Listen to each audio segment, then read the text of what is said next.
Hey guys, I'm Jackie. And I'm Brittany, and welcome back to our channel. Welcome. So, as promised, today we'll be talking about our process and what we went through to get pregnant. Absolutely. The process we use is AI. And we did it via at-home insemination. We have been exploring lots of different options over the last 4 or 5 years, but this was the process that worked for us based off of, what insurance can cover and all those other things. And so essentially we're going to go through what we used, what that looked like, and just show you guys, how it worked out for us. So for starters, for those who don't know, Brittany is the one who is carrying our baby. Yes, I am pregnant currently right now. We are 18 weeks and 4 days. So yeah, look at you. Excited. So essentially, we did try both frozen sperm route as well as known donor route. When we did go the route of using a sperm bank, so first and foremost, it is very difficult to find a lot of Black donors on sperm sites. So that was that was a very difficult part of the process, trying to find a sperm donor that we both liked that across the different sperm banks. We tried that route. It wasn't successful, and it was becoming very costly. So then we went the known donor route. Absolutely. And we started off actually by tracking my ovulation. We tracked my ovulation for a whole year, and we use this brand of ovulation test strips, and we will actually put the information here. They look like this, and what you do, of course, you urinate into they're called cups. You can it can be one of these or whatever you want to use, as long as it's clean. Bathroom cups, you dip the stick in for about 3 seconds, and it lets you know if you're ovulating or not. So I know a huge question that people ask is how to tell when you're actually ovulating. In the line, there's a control line, and then there's also the line that indicates your LH surge. That line should be either equal to or darker than the control line, and that's how you know when you've hit peak. Yes. So we measured Brittany's ovulation consistently for a whole year. That way we knew for sure, when her cycle ended, what day we could expect her to ovulate, and then that helped us get timing down perfectly. Absolutely. Like Jackie said, we did try the frozen sperm procedure first. After we did the frozen sperm, I started having cramps in my right side. So very concerned about that. So we ended up going to the hospital and found out that I had a fairly large fibroid on my right side, and it's on top of my uterus. So that was really troubling for us, because we didn't know if I could actually go ahead with the whole procedure until confirmation from the doctor. They said, hey, this is not going to affect your baby. You guys can go ahead and try. Yeah, when that happened, we wanted to go stick a fibroid specialist and all the other stuff just to make sure that if we wanted to continue at-home insemination as a route, that, we wouldn't not only be wasting our time but our money if that wasn't going to be a concern. But they did give us the go-ahead. But then based off of that, we also realized that, if we were going to find out, we needed to find out sooner than later. Mainly because there's a few things we're battling. So we also have Britt's age. We naturally want to make sure that we put Britt in the best situation to not be in harm's way. Absolutely. I am 34, but I'm 34 years young. That's how I look at it. 34 years young. Yeah, I'm 34. So right now, people say, oh, your biological clock is ticking. Well, I mean, we looked at it like that as well, but we looked at it, what was the right timing for us. Yeah. And we figured right now is one of the best times to do it. And so after that, we decided to go the known donor route. So we started looking. So we joined a lot of different Facebook groups. We downloaded a few different apps that have if you want to co-parent, or if you want to find a donor or somebody who can offer an embryo or egg, whatever those things may be. And we explored a lot of different donors, and we found one that we really loved. But then with that, obviously comes a whole lot of different challenges that don't come with using frozen sperm. So we got contracts drawn up and all the other stuff. All legal stuff. Just to make sure it's like a CYA. And, we would recommend that for anyone who chooses to go that route. If you don't want to co-parent and you want to protect yourselves, make sure you have some type of legal document drawn up, have a lawyer look at it. Make sure you get those things notarized. Just to, like, going into it, what was the intent of this arrangement? And I also want to highlight that in some places, if you choose to do natural insemination, that could be seen as wanting to have a co-parenting relationship. And so also another thing to consider is whether or not you would prefer to do artificial insemination, because that could help protect you even further. Absolutely. So when we tracked our ovulation, of course you followed that step, and then we found out I had a fibroid, and then we were told that we can go ahead with the process.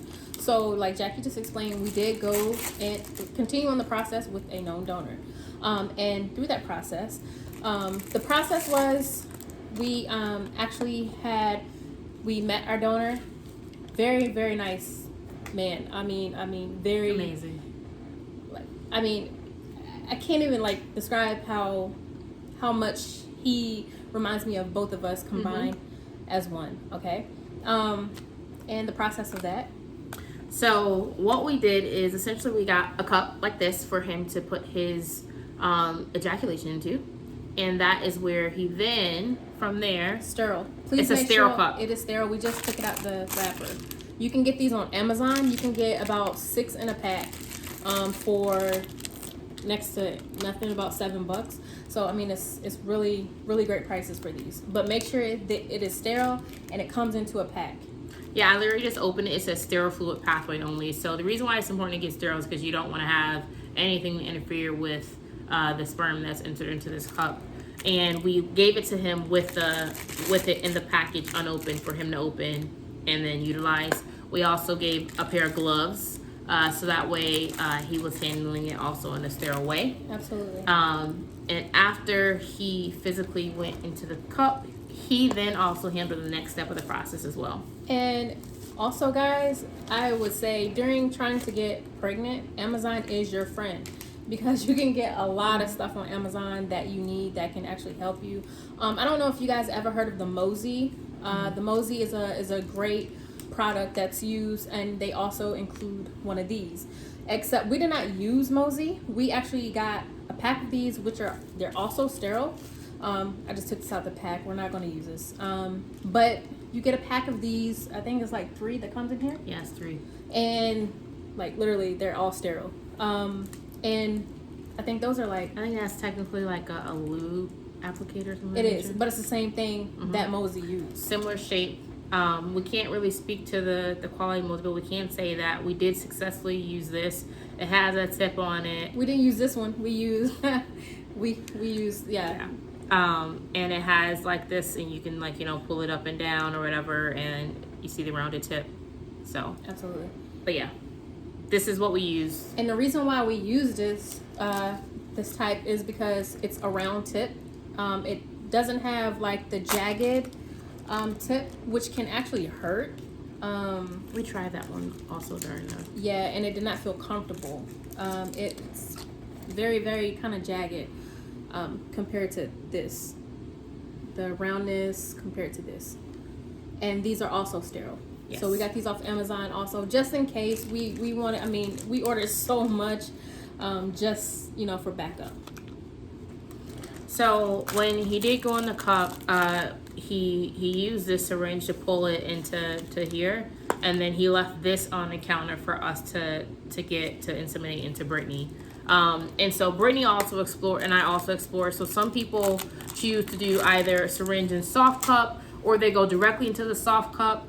So we did also have soft cups on hand. These are your soft cups. I mean, it comes like different ones are softer. You have like plastic and rubber. The first time we tried the plastic ones. Yeah, that was when we tried with the frozen sperm. And guys, I don't know about you, if you've had this process, these are not comfortable. They actually hurt, and it really irritated me. And I don't know if that could have been kind of a reason maybe why the frozen didn't work, but it was not comfortable at all. It really hurt. So second time we did it with AI, we decided not to use this at all. We did not use these. Yeah, so when we did it, just want to throw out the the soft cup thing, because a lot of people have had a lot of success with this. Some people do the syringe and then put the soft cup in there for a few hours. We did not use the soft cup, but still wanted to let you guys know what we have seen a lot of people have success with, even though it wasn't what we utilized. Absolutely. And what happens is the sperm stays in, and you can actually get the buildup of your mucus, the sperm and everything that stays here, and you can go about your day, for a couple of hours or whatever, however long you want to leave it in. So, going back to what we utilized. So he left this on the counter for us. We used it right away. So we didn't like let it sit for a very long time. He left. It was just Brittany and I left. Prior to us actually inseminating, Brittany was already propped up on a pillow. So what I mean by that is she was laying like this, and her hips were propped up like this, and her legs were lifted up like this as well. So that way, whenever the insemination happened, she was already in that position without us having to get into it. And so I went and grabbed this handy dandy applicator, and it'll be like more like this, and you'll have a little bit of a tip where you'll have bubbles in there, and you have to be able to let the bubbles out slowly. And so what I had to do was kind of just push it out very slow. Gently push it out, and you see the bubble, and you can pop the bubble with your finger, but just... I was not popping no bubble with my finger. You can pop the bubble with your finger, because, I mean, you don't want that to hinder anything, like... Luckily, the bubbles pop themselves because, okay, side note, Britt hates when I say this, but I do not like the smell of sperm. I just don't like the smell of it. The frozen, the fresh, none of it. It makes me gag. Well, the thing is, if you're not used to smelling it, it's, to me, like sperm. To Jackie and I, sperm has a distinctive odor. It's a very distinctive odor. And it's something that, I don't know, I can't wrap my mind around. I can go without smelling it for the rest of my life, for sure. Yeah. Because, I mean, it's not something we smell all the time. Like, I've never smelled it before, so it caught me off guard a little bit, Anyway, so got all the bubbles out, and then once all the bubbles were out, inserted into Brittany, who was already, so she had already been unclothed, already in her position, as I mentioned previously, and make sure I also did it very, very slowly. I mean, literally, watch how slow I'm going.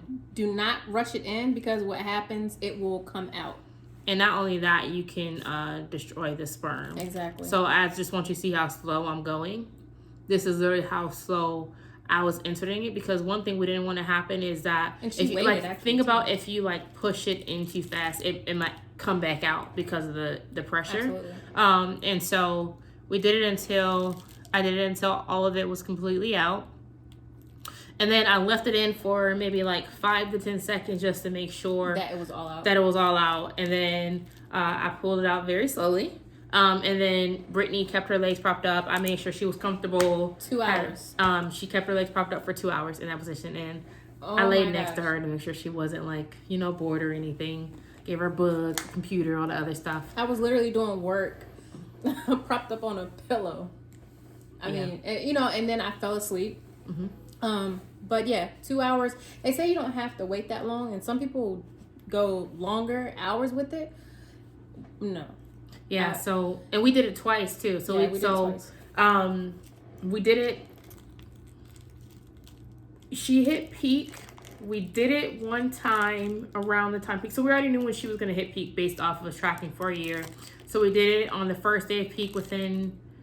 It was around the time that you literally hit peak on your ovulation strip. We had already timed it that way just because we just knew. It was a day before my actual high peak, because you can have when you're tracking your ovulation, you have your actual high peak, and you have your actual time where you're getting close to hitting your high peak, and I think that ranges from a 8, and then it goes into a 12 or something like that. But we did it. I know definitely I was at an 8 or 9, and then the next day we did it again, and I was at a 12.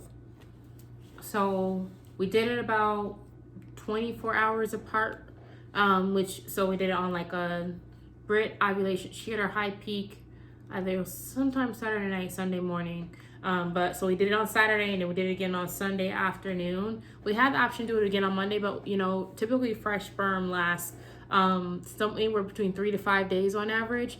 And so we knew that on average inside of you, it lasts inside of you 3 to 5 days. They actually live up to 3 to 5 days inside of you. Frozen is different. Frozen can live between, I think the highest is 72 hours, and it can be as little as 6 hours and too. as little as 6 hours, and that's why frozen sperm is so difficult to work with. Because you have to be so your timing has to be way more perfect. Absolutely. So the first time we did with live sperm, we were successful at getting pregnant. And again, so we use this sterile cup. Oh, and also people use some people use pre-seed. Now we did use pre-seed, but Jackie and I did not put the pre-seed actually inside. We put the pre-seed in the general area, and that helped this, and then it just I don't know, it just felt better, like, more smoother. But some people do put pre-seeds in before inseminating, and we are not medical professionals, so we're just telling you what helped us. When it comes to pre-seed, you're supposed to put it in, like, I think 15 to 30 minutes before to allow it to warm up to come to your body's temperature. And we used so when we tried the first time, like when we tried with the first few times with the frozen sperm, we tried doing the method of doing the inside stuff like that. But Brittany, we don't think that really worked really well, and we have read, we don't know for sure again that can actually kill some of the sperm. And so we chose to use way less and literally just like surface level, like, I mean, very minimal, just so that way Brittany feel more comfortable when it's inserted, but not so that way it was really like interfering with the sperm. Absolutely. The first time we did it, I did hit the big O, if you know what I'm talking about. If you did not, please look it up. The second time I did not, and we're pregnant. I did not have the big O. It just wanted to just be that calming, and the atmosphere that Jackie had set up for us was just so soothing. It was enough. It was just very beautiful and relaxing. Like, I mean, couldn't ask for better place and time to have that. Yeah, one of the things that we tried to do, because this is another thing. Originally we were trying to do things like change Brit's appetite and change just changing all these things. You read like, oh, if you take Mucinex, or like there's just so many things that you can do, and we decided to stop doing that because if anything, we felt like we were putting Brittany's body under more stress. We didn't actually do the Mucinex. We heard of people who did the Mucinex, I guess, to make their cervical mucus more thin and more but we did not do that. We actually, only thing we did was Britt was taking prenatals. So she was taking prenatals just to prepare her body for pregnancy in case that it was successful. Drinking water. We stopped changing her food habits. She wasn't drinking alcohol though. Like we limited. I mean, I think she may have had like a shot or something just to to celebrate our thing. We did. Outside of that, you we weren't drinking like that. No, anyway, that was the only time. The last time I had alcohol is the day that we did our AI. And that was like not even a whole shot. It was like this, because I didn't have a taste for it then. And it's crazy because now like I love my wine. We love wine, but I haven't had a taste for alcohol, and Lord knows I would not drink with the baby. So that's what we did. That's what we used. We did find out the first time we got a faint line on a pregnancy test was 7 days post ovulation. I almost threw it away, guys. Yeah. I almost threw it away.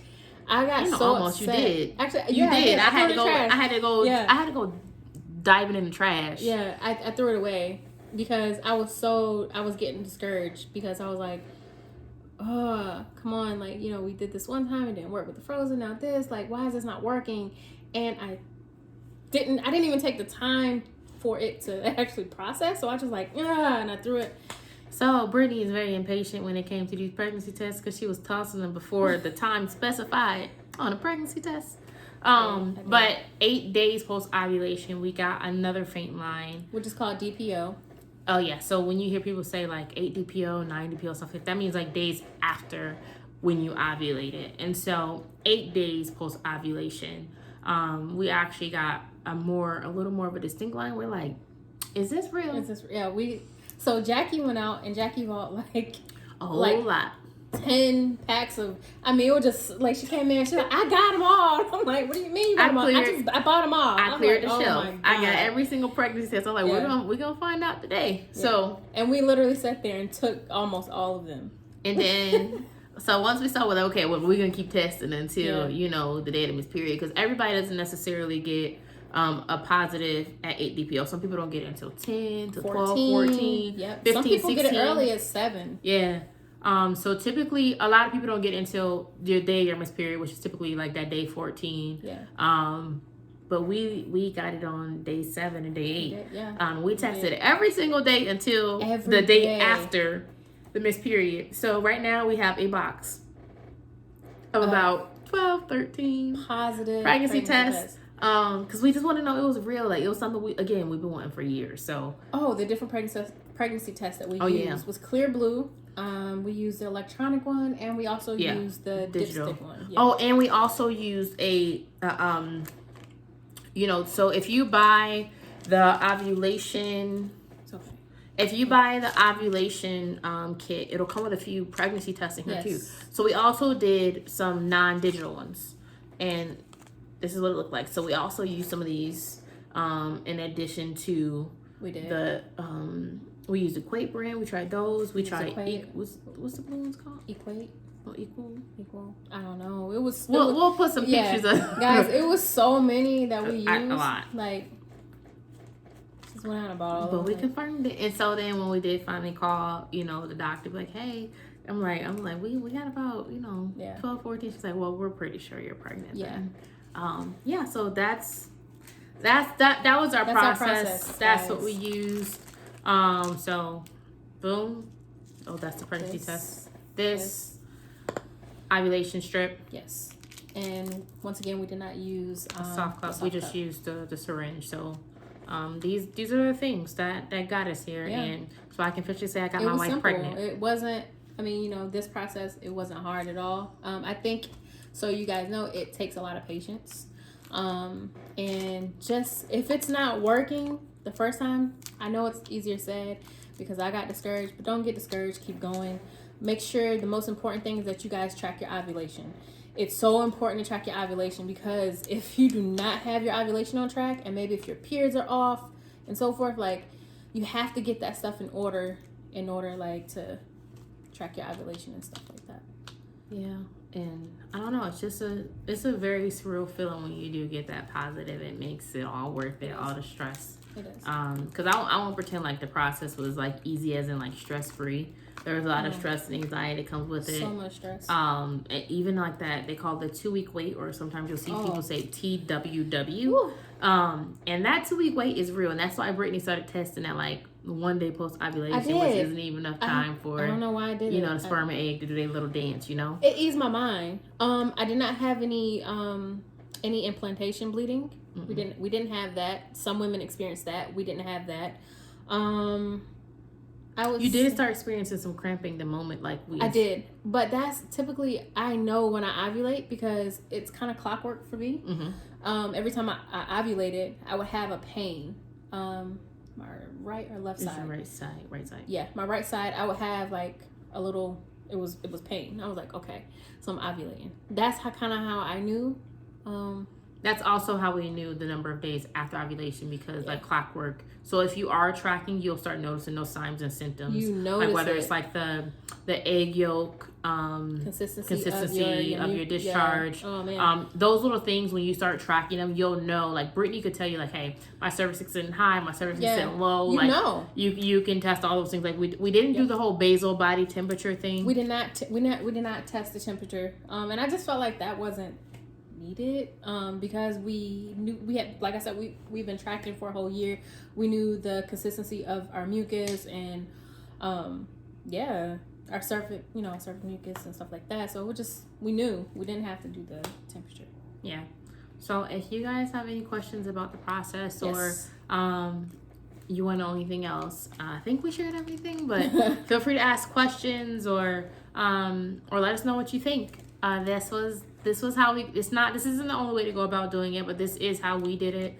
Again, all we used was a syringe. We didn't use a soft cup. We did not. Sterile cup, and then just tracking ovulation. That was actually that was probably the most key. important thing of anything with tracking ovulation. Track your ovulation. Because timing is literally everything. Seriously. But yeah, so we hope you guys enjoyed it. We tried to, share all the details. And cram it in as small as we could in the amount of time. So thank you guys, new and old, for showing back up. We can't wait to talk to you guys soon. And next time, we'll tell you guys how we chose our donor. Absolutely. And then we'll talk about some more stuff. It's a lot of stuff we got coming your way. A lot. Marriage. Every single thing. Or even about Brittany's pregnancy. Brittany's been going through it. We're going to tell you all about. Oh, my gosh. We got a lot of stuff in tune for y'all. So we look forward to sharing the next video with you guys. Until then, absolutely. Like, comment, subscribe. Yes. And we hope this was helpful for you. Absolutely. And ring that bell. Whenever we post, that's so you can get notification that we're coming through with another video. Oh, one last thing. If any of you are trying, we wish you guys baby dust. Yes. That's a term that we learn. Everybody use it when you're trying to get pregnant. Sprinkle baby dust or sing you baby dust. But yeah, we're wishing you guys baby dust. Much love and peace to all of you guys. Thank you. Bye.